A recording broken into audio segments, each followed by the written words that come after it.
아침을 굶어야 돼, 저녁을 굶어야 돼. 간헐적 단식 시작하시면 가장 고민되는 것 중에 하나가 바로 이건데요. 언제 단식 시간을 넣는 게 살이 잘 빠질까요? 두 그룹한테 똑같은 칼로리를 줬어요. 한 그룹은 아침을 몰아서 또 한 그룹은 저녁을 몰아서 먹었죠. 상식적으로는 같은 칼로리를 먹으면 똑같이 빠져야 맞잖아요. 근데 아니었습니다. 아침에 몰아서 먹은 그룹이 2배 가까이 더 빠졌어요. 똑같은 양을 먹었는데 말이죠. 2013년 이스라엘에서 과체중 여성 90명을 모아서 진행된 연구인데요. 저녁을 비우고 아침을 먹은 그룹이 체중뿐 아니라 혈당도 인슐린도 더 좋아졌어요. 먹는 시간대에 따라서 이렇게 다른 거죠.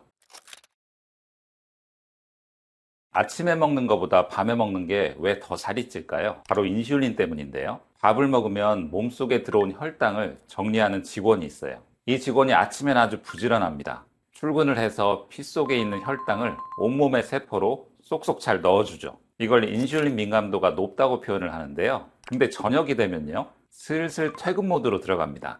밤엔 거의 일을 안 하려고 해요. 사람이나 호르몬이나 똑같죠. 그래서 밤늦게 많이 먹으면요, 직원이 퇴근하거나 자고 있으니까 혈당이 제때 정리가 안 되는 거죠.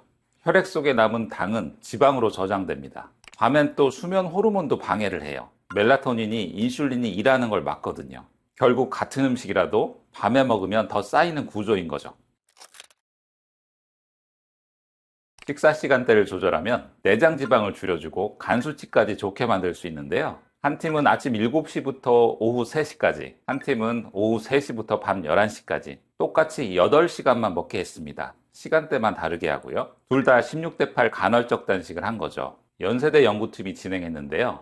칼로리까지 똑같이 맞췄습니다. 이번엔 체중을 잰 게 아니라 몸속을 들여다봤어요. 이런 시간대 먹은 팀은요, 뱃속 깊은 내장 지방이 더 줄었고요. 간 수치까지 좋아졌어요. 가장 놀라운 건 16시간 간헐적 단식을 했음에도 늦게 먹은 팀, 오후 3시부터 11시까지 식사를 한 그룹은 오히려 내장 지방이 늘어난 케이스가 있었다는 거예요. 간헐적 단식을 해도 시간대가 맞지 않으면 오히려 살이 찔 수도 있는 거죠. 저녁 식사를 일찍 끝내야 하는 가장 큰 이유는요, 꼭 다이어트를 하지 않더라도 우리 몸에 휴식 시간을 주기 위해서예요. 밥 한 끼를 먹으면요, 위장에서 완전히 처리되는 데까지 보통 5시간, 길게는 8시간까지 걸립니다. 생각보다 오래 걸리죠. 그럼 한번 계산해 볼게요. 저녁 8시에 먹고 12시에 누우면요, 몸은 아직 한창 일하는 중이에요. 밤늦게 야식까지 더하면요, 자는 내내 위장이 야근을 하는 거죠. 밤은 원래 쉬고 회복하는 시간인데 소화시키느라 그 시간을 못 씁니다. 깊은 잠에 못 드는 거죠. 자다 깨거나 자도 잔 것 같지 않고요. 아침엔 몸이 무겁고 붓죠. 반대로 저녁을 일찍 끝내면요, 속이 비워진 채로 자니까 수면이 더 깊어지고 아침에 한결 가볍게 일어납니다. 이건 살이 빠지고 말고를 떠나서 당장 내일 아침 컨디션이 달라지는 거예요. 특히 갱년기 지나면서 잠이 얕아지고 자주 깨시는 분들이 있으시죠? 저녁 식사 시간만 앞당겨도 밤이 한결 편해지는 걸 느끼실 겁니다. 제가 이렇게 설명드린 정보들이 도움이 되신다면요, 구독해 주시면 계속 유익한 이야기로 찾아뵙겠습니다. 그럼 저녁을 든든히 먹고 아침을 굶는 단식이 유리한 사람도 있을까요? 난 야행성이라서 아침을 굶고 저녁을 늦게 먹는 게 맞아, 이렇게 생각하시는 분들 계시죠? 그래서 제가 직접 논문을 싹 다 찾아봤습니다. 저녁형이 유리한 사람 진짜 있을까요? 크로노타입이라고 하는데요, 올빼미형이라고 하죠.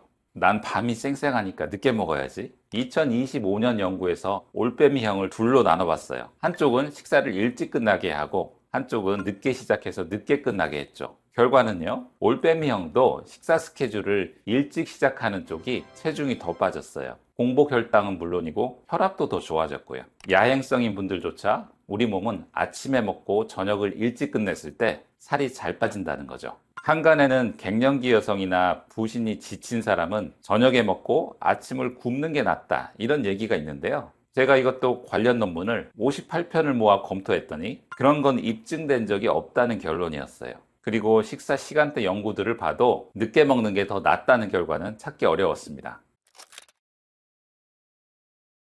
밤새 굶었는데 아침에 혈당이 올라갔다. 연속 혈당계 써보신 분들은 다들 경험해 보셨을 텐데요. 깜짝 놀라셨죠? 대부분 괜찮습니다. 생각해 보세요. 아무것도 안 먹었는데 혈당이 올랐어요. 그 당은 어디서 왔을까요? 바로 우리 간입니다. 간이 비상금을 풀어 놓는 거예요. 밤 사이에 에너지가 필요하니까 저장해둔 당을 꺼내서 쓰는 겁니다. 그러니까 음식 때문이 아니라 내 몸이 스스로 당을 내놓는 거예요. 이런 경우 당연히 시간이 지나면 금방 안정됩니다.